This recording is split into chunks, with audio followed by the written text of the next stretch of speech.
This little video is to give you an idea of what to do in the board to motivate the warm-up.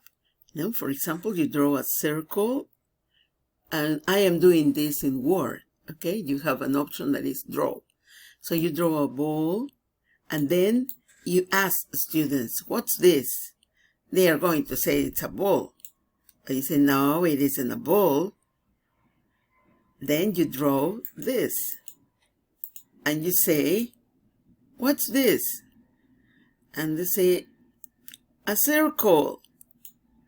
No, it looks like a circle, but what is it? Then you draw this and they say a stick. Yeah, it seems to be a stick. And this, maybe they are going to say that is a nose, okay? And here a little nose, a big nose. So they are going to say many things.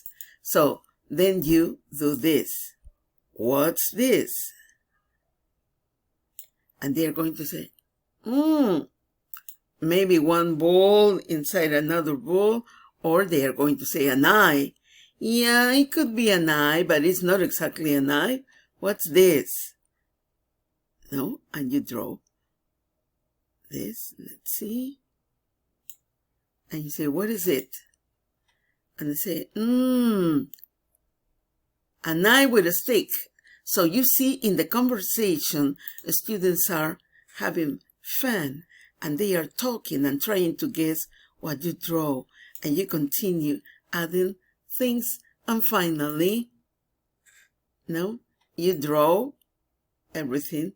Well, it is supposed that you're going to complete it. No, it's a pair of glasses. So it's a pair of glasses, and the students are going to be very, very motivated in the warm-up to guess what is the picture. So finally you say, it is something that you put on your eyes to protect them from the sun. Oh, glasses. Yes, okay, so we say glasses. Good. And then you continue with another picture and another picture, and they are going to have a very good time doing this activity. I hope you like it.